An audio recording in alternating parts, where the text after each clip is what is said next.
And we're back here on a special emergency podcast episode here on Couch Coach Live. Episode 374 is an emergency podcast as we will discuss my thoughts on Lane Kiffin heading to La Baton Rouge. So let's just start it. Let's just it's a lot to digest in this in this a lot to unpack, I'll put it that way, in this episode. First off, if you listen to episode 372 that was released on November the 18th, 12 days ago, I told you this was going to happen. I told everyone in Oxford, Mississippi to enjoy these final 2 weeks because that's going to be it. The Lane Kiffin is out that door. So I called. I put it that way. So I'm gonna give myself a pat on the back because I called it. Okay, so let's just kind of give just my thought process. Obviously, um, with Lane Kiffin heading to LSU, there was some stuff that he's going to be getting as far as from a contract standpoint and to some NIL, NIL money that pretty much was probably pretty much the sticking point. So we'll talk about that first. Um, they're looking at because the contract isn't like set in stone, but we've been given ballpark figures, which I'm assuming maybe hopefully when we come back on Tuesday we can kind of get some more of those more finite details of his deal. But pretty much it's going to be a 7 year deal in a ballpark of the neighborhood of 90 to $100 million for the totality of the 7 year contract, and then also 20 to $30 million in for roster improvement through the NIL fund. Um, so I don't blame Lane Kiffin for what he's going to receive at LSU. Plus, he'll be able to get a bevy of talent in the Louisiana area, potentially have some of those guys to stay in the state. So I definitely think he has a great recruiting ground in Louisiana where he can kind of hit the ground running. Hence, I I'm fine with Keith Carter, the Ole Miss athletic director, pretty much telling Lane essentially um, that just leave now because if we look at Ole Miss is 11-1. More than likely, they will have a berth in the college football playoff, so their season will continue. So I get where the AD from Ole Miss pretty much said, "Hey, regardless of you taking this job, just going to LSU because I know it's so much work that Lane has to do, especially now at this new job, and such consider the fact that the portal opens up on January 2nd. So it's one of those things where it's like, this, if you want to leave, just go. And I get it because you don't want that cloud kind of hovering over you, especially of what's like kind of what's going on. I kind of tell you momentarily where Ole Miss went as far as their new head coach. So I get it from that standpoint. Why Lane left. I know the major holdup in this essentially was Lane Kiffin in his statement pretty much saying, "Hey, I wanted to continue the rest of the season and then take the job at LSU," but then the AD refused and pretty much told him to go his own merry way. So that's pretty much the holdup because honestly, this could have been set in stone probably Friday because we had talked about it last week where they gave pretty much not an ultimatum, pretty much they gave them a deadline like, "Hey, let us know what you need. Let us know what you're going to do after the Egg Bowl," and obviously that was on Friday as they beat Mississippi State in Starkville, aka Stark Vegas. So um, my biggest issue with this, and it's not even a Lane Kiffin thing. And I know people are gonna, like I'm not a Lane Kiffin, like not apologist, but more so in the sense, I think they got to do something with this calendar, and this window of guys moving jobs. And I understand it does kind of coincide with the academics, and that's where I know we've kind of lost our way from the student athlete mentality. Hey, when we kind of deal with the academics, then we deal with the athlete itself.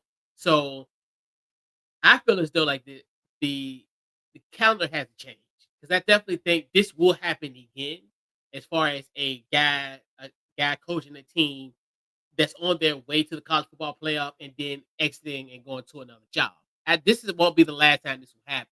But I think in order for that to be prevented again, I think the calendar has to be changed. Like obviously, You look at college football playoffs will start the weekend before Christmas, and then the championship is January the 19th. I think anything after January 19th, as far as the postseason thing, as far as the National Signing Day, uh, transfer portal situation, that needs to be kind of be passed. We should have that potentially in February, but I know that's not going to work in a perfect world because obviously the academics, because you can't have a guy go to a school 3 or 4 weeks, a couple of weeks after the semester starts. So it's gonna be a way to kind of fix that because I definitely think Lane, I think in my personal opinion, it feels like he left them high and dry, but in a sense he kind of had no choice. If you want to take this job, you got to take the job now because of everything that you have to deal with prior to January 2nd when the portal opens up. I feel as though like the portal should open up after January 19th or like maybe January 26th, like that week after the national championship. That's why I look at it from that standpoint. So, and that's why I think it's essentially best to have a college football commissioner so you can iron out these things, especially now. I know one of the biggest issues was like the NIL, but I definitely think this is going to be something where um, this can rear its ugly head. And I think down the line, you're going to see a lot of coaches do what Lane Kiffin did, and ADs pretty much saying, "Hey, just go. I don't even want you to even continue with the season," and rightfully so. And I see it from both ends. Um, but in my personal opinion, the way college football is structured at this point, the kids, not the kids that necessarily the kids like the players, but it's the perfect analogy for this is children eating candy before dinner. This is what this is. It's not structured. It's not like who's officially running the bylaws in the NCAA, especially from a college football standpoint. So they got to move the date. And I know that's not an excuse, this, that, and third, but that is a sticking point because I think if you would have had a situation where the portal opens up on January 26th versus January the 2nd, then LSU can kind of poach him after the fact, after the season is over, almost similar to the NFL where you have that kind of model where you can't like an example. At the Tennessee Titans, they fired Brian Callahan. You can't say, "Hey, I want," and I'm just throwing out an example. This ain't no nothing. We want Ben Johnson from the Chicago Bears, even though Chicago Bears are number one in the NFC. You can't just poach him out of nowhere just because you fired your coach right before Halloween. So that's where I'm hoping that when a commissioner comes, that they will implement rules like that almost fairly similar to the NFL. But then also the only issue, like I mentioned earlier, is the academics. The academics is the one that's kind of holding this kind of in the balance because you can't, these guys got to be on the move because if they want to go to another school, they got to be enrolled before the spring semester even starts. So it is what it is. I do, um, but in my personal opinion, it's gonna be really interesting how all this gonna pan out because now, how will Lane Kiffin, from a recruiting standpoint, will he poke some of these Ole Miss guys out? Like as far as you know, um, you know, if especially if they're in the college football playoff, because that the first round is going to be the week before Christmas. So if say if it's just give an example, if they make it to New Year's Eve, I mean they make it to the semifinal round, which I think that'll be uh if they make it past essentially that New Year's Eve window, New Year's Eve, New Year's Day um bracket of that, will essentially will those guys jump ship right at January 2nd. So just imagine if they advance and they make it to the semifinals,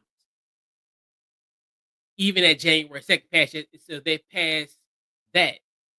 Will they transfer and jump ship with Lane Kiffin and go from Ole Miss to LSU? So it's gonna be really interesting how it all's gonna play out. And like to me, yet again, another example of why they need a commissioner in college football is needed to handle these type of situations. Um, and it's gonna be really interesting how the committee will slot Ole Miss. Obviously, I think they're currently seventh in the college football playoff rankings.